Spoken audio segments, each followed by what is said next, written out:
안녕하세요. 캡틴 부동산입니다. 어제 아주 강력한 대출 규제가 발표가 되었습니다. 가계부채를 관리하기 위해서 강한 대출 규제를 하고 있다고 보면 되겠는데요. 어떤 내용들이고 그리고 우리 다산 신도시에는 어떠한 영향을 미칠 수 있겠는지 간략히 함께 알아보도록 하겠습니다. 먼저 그 내용 보도자를 통해서 같이 보실게요. 자, 회의 내용 이런 것들 넘어가시고요. 보시면은 관리 방안 위주로 보겠습니다. 세부 시행 방안, 총량 관리를 강화하겠다. 자, 전체적인 대출 총량을 강화한다 라는 내용이 먼저 들어갔습니다. 금융권에서는 절반 수준으로 감액하고 정책 대출은 25%, 4분의 1을 삭감한다 라는 내용이죠. 대출 총량, 대출로 해주는 그 금액 자체를 줄여버리겠다 라는 내용이 먼저 들어갔습니다. 그리고 예전에는 이게 또 중요한 내용입니다. 어떠한 대출 규제가 있었을 때 자율적으로 은행에 맡겼었습니다.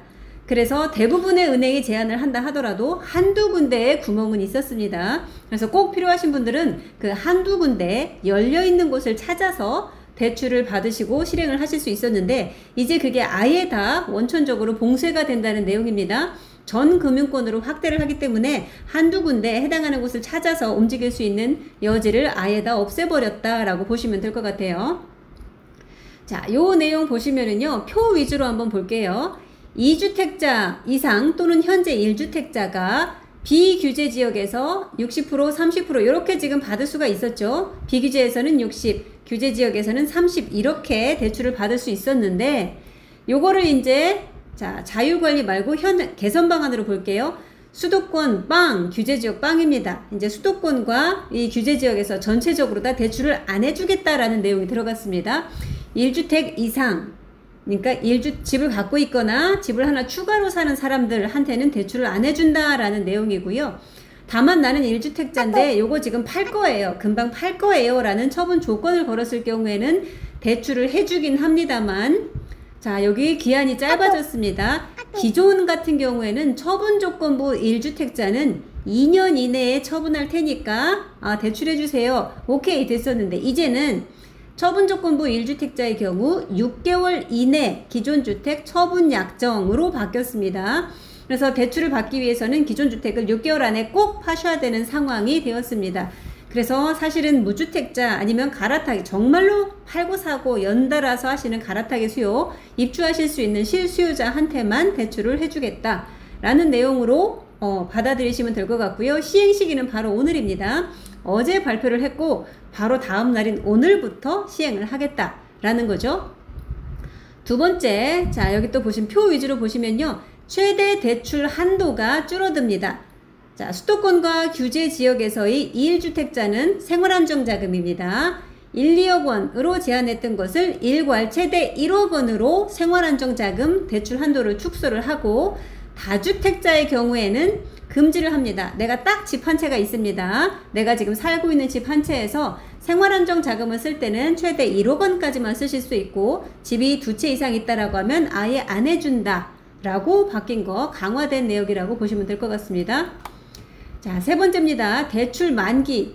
자, 대출 만기를 30년 이내로 제한하여 DSR 규제 우회를 방지하기로 했습니다. 은행에 따라서 보통은 30년이지만 일부 은행은 대출 만기를 40년으로 이렇게 늘려서 매월 상환해야 되는 금액을 줄여서 사실 그 DSR 40%를 우회하는 방안으로 써왔었습니다. 근데 그것을 30년으로 일괄 다 40년 없애버리고 축소를 함으로써 우회를 차단하겠다라는 거죠. 대출 한도를 늘리는 꼼수를 없애버리겠다라는 뜻입니다. 자, 그리고 넷째, 요거도 보시면은 조건부 전세 대출이 금지가 됩니다.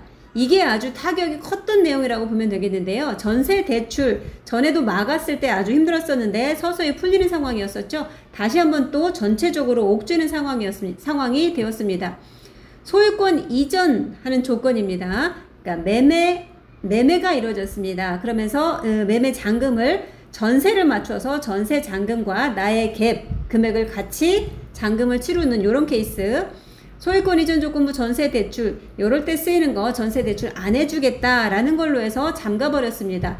소유권 이전 조건부 전세 대출 금지가 전세 대출을 활용한 갭 투자 금지, 실수요자한테만 대출을 해준다라는 거 다시 한번 강하게 어필하는 내용이라고 보시면 될 것 같습니다. 자, 그리고 신용대출도 한도를 줄여버립니다. 기존에는 신용대출도 연소득의 1, 2배 정도였다가 이제 차주별 연소득 이내로 제한을 해서 역시나 대출을 조금밖에 안 받게 못 받게 줄여버리겠다라는 강력한 조치이다라고 보시면 될 것 같습니다. 3번 주택 구입 목적 주담대 여신 한도 제한입니다. 이번에는 대출을 받을 수 있는 총액을 확 줄여버리겠다라는 내용이 들어가는데요. 최대 한도를 6억 원으로 제한합니다. 자, 이 표로 다시 보실게요. 주담대 최대 한도, 기존에는 뭐 LTV 70 또는 50 이내에서, 그리고 DSR 40 이내에서 조건을 충족하면은 대출을 많이 해줬었는데, 이제는 수도권과 규제지역, 수도권 포함입니다. 경기도 포함이에요.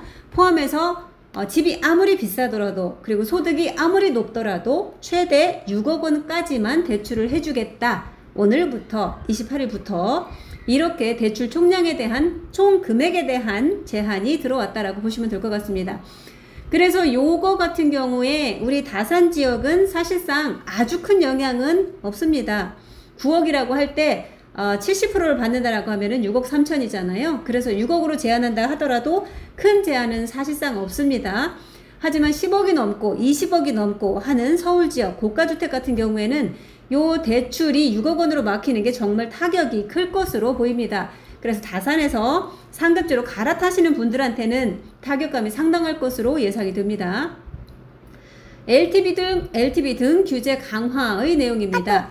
자, 이번에는 생애 최초에 관련된 내용입니다. 생애 최초, 기존에 내가 집을 소유했던 이력이 없습니다. 이번에 최초로 집을 취득하면서 대출을 일으킵니다. 그러면은 조금 더 많이 대출을 해주겠다라는 제도였는데요. 원래 보통은 LTV 집값의 70이지만 생애 최초로 받으시는 분들은 80%까지도 대출을 해주겠다라는 거였었는데 줄였습니다. LTV 70으로 줄여버렸습니다. 그래서 일반적인 주담대하고 동일하게 한도가 줄었다라고 보시면 되고요. 또 전입 의무가 부과되었습니다. 원래는 이렇게 사가지고 세를 놓을 수도 있었습니다만 내가 전입하지 않고 이제 바뀌었죠. 전입 의무가 생겼습니다. 대출을 받았으면, 생초로 대출을 받았으면 6개월 이내에 그 집에 꼭 들어가서 전입신고하세요. 세 놓는 거 안 되고 직접 실거주 하셔야 됩니다. 라는 뜻으로 이해하시면 될 것 같습니다.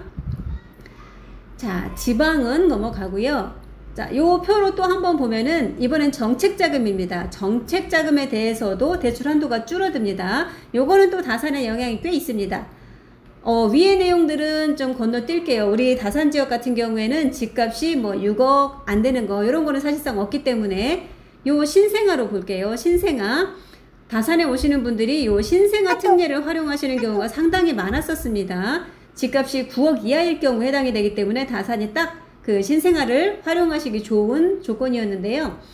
9억 이하일 때, 자, 5억 원까지 대출을 활용하실 수가 있었습니다. 근데 그게 4억 원으로 한도가 줄어들었습니다. 이제요. 4억까지만 신생아 대출 활용하실 수가 있고, 나머지는 자비 부담이시라고 생각하면 될 것 같아요. 그리고 버팀목 같은 경우에도 신생아일 때는, 자, 최대 보증금 3억, 보증금 5억 이하일 때 대출을 3억까지 해줬었는데요. 이제 요것도 줄였습니다. 2억 4천만 원까지만 대출을 해주겠다라고 해서 이 정책자금에 대한 한도도 상당히 많이 줄였다라고 보시면 될 것 같아요. 자, 그리고 이거 원래 주택담보대출 구입 목적으로 주택담보대출을 하시면은 기존에는, 지금은, 전까지는 전입 의무가 없었습니다. 일부 특정 정책 상품을 제외하면은요, 신생아 같은 경우는 원래 한 달 이내에 전입해야 되는 게 있었어요. 근데 그걸 제외하고 일반 금융권에서 주담대를 일으키실 경우에는 전입 의무가 없었습니다. 하지만요, 요게 생겼습니다. 수도권과 규제 지역에서 이제 대출을 받아서 집을 샀다? 그러면 꼭 그 집에 들어가라. 6개월 이내에 이렇게 강하게 바뀐 것으로 볼 수가 있습니다. 대출 받아서 샀으면 꼭 그 집에 들어가라, 실거주 해라 라는 거죠. 자, 지방은 넘어갈게요. 지방에 대해서는 규제를 강하게 하지 않았습니다. 수도권과 서울 요 규제 지역 중심으로 강력한 조치가 내려졌다라고 보시면 될 것 같아요. 그래서 이 수도권 지역은 약간 좀 억울해하는 경우도 있긴 합니다. 그리고 또 하나, 전세 대출에 대한 강화된 내용인데요. 전세 보증 비율을 기존에 100%였던 거를 90으로 낮춘 지 얼마 안 됐죠. 근데 그걸 또 한 번 80으로 낮춘다는 내용입니다.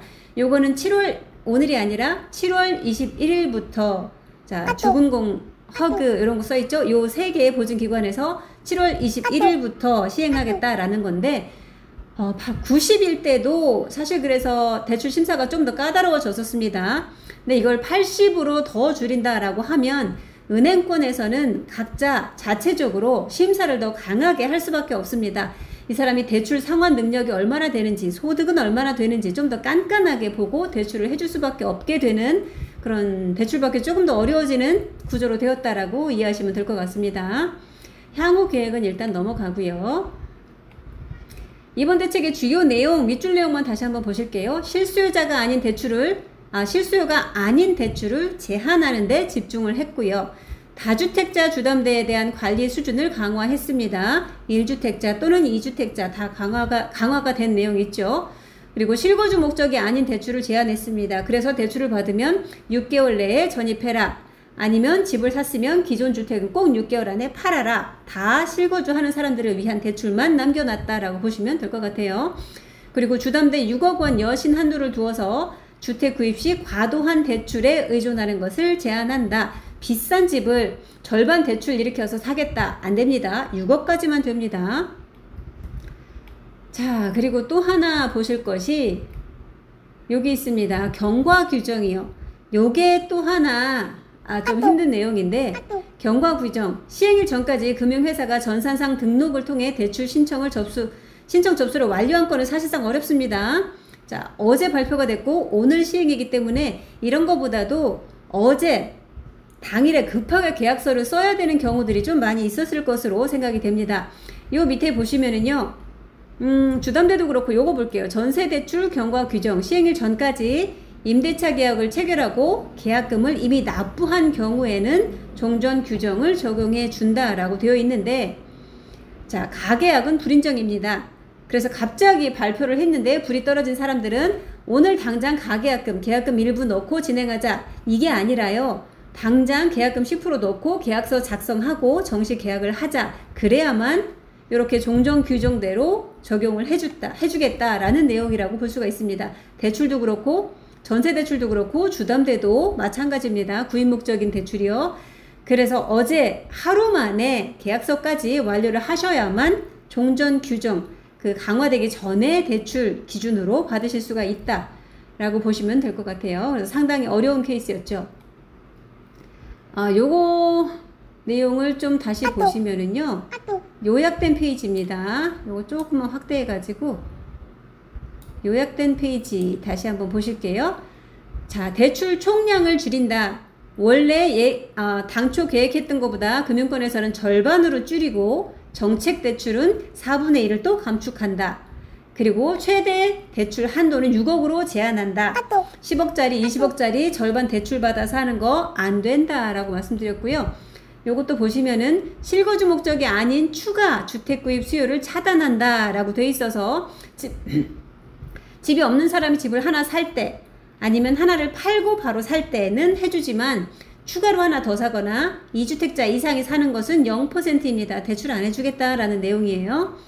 그리고 생활안정자금 목적 주담대도 집이 딱 하나 있어서 그 집을 담보로 대출을 받을 때는 1억 원까지만, 요 1억 원으로 추가로 집 사는 건 안 됩니다. 아시죠?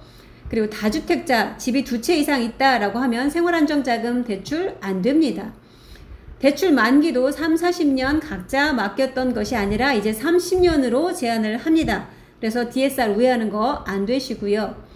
소유권 이전 조건부 전세 대출, 그러니까 그 집 사서 전세 놓고 잔금 쳐야지 하는 거 막아버렸습니다. 요거 이제 안 됩니다. 그리고 신용대출 한도를 연소득 이내로 제한했습니다. 연소득 이내에서만 신용대출은 받으실 수 있게끔 축소가 되었다라고 보면 되고요. 생애 최초 주택구입 주담대 LTV 조정 전입 필수라고 되어 있죠. 생초라고 해서 추가로 대출 더 해주는 거 이제 안 하겠다. 다른 거하고 똑같이 70%로 낮추고요. 또 생초로 대출을 받았으면 그 집에 6개월 이내에 꼭 전입을 해라. 세놓기 위해서 구입하는 사람들한테는 안 해주겠다 라는 거죠. 정책자금 같은 경우도 줄였습니다. 아기 낳고 그 아기가 살 집 마련하기 위해서 사거나 전세로 들어가거나 할 때 그 한도를 기존에 5억이었던 거를 4억으로 1억을 줄였고요. 요거 전세 같은 경우도 3억까지 대출해주던 것을 2억 4천으로 줄였습니다. 그리고 보증 비율 또한 전세 대출 보증 비율 또한 80%로 강화를 함으로써 은행에서 자체적으로 전세 대출에 대한 심사가 아주 강하게 들어올 수밖에 없다. 대출 받기가 좀 더 어렵고 깐깐해진다 라는 거 말씀드릴 수가 있겠네요. 자, 다른 거는 전체적으로 요 6억 한도 같은 것은 다산에 큰 영향은 없을 것으로 보이지만요. 다산에서 상급제로 갈아타시는 분들한테는 큰 영향이 있습니다. 그에게 큰 차질이 빚어질 수가 있는 상황이 되었고요. 자, 그리고 갭 투자가 가장 많이 힘들어졌다고도 볼 수가 있습니다. 하나 더 사놓겠다. 대출 끼고 이런 거 안 되고요. 전세 끼고 하나 더 사놓겠다. 요것도 좀 힘듭니다. 갭 투자는 상당히 어려워진 상황이 되었고 전반적으로 그렇습니다. 그리고 신생아 대출을 일으키시는 분들도 자금을 조금 더 확보해서 오셔야 되는 상황이 되었습니다. 생애 최초가 되었든 신생아가 되었든 다산에 많이 들어오시는 분들이죠. 대출을 풀로 받으시는 분들 80%까지 또는 5억까지 정책 자금을 활용하시는 분들 타격이 좀 있을 것으로 보여집니다.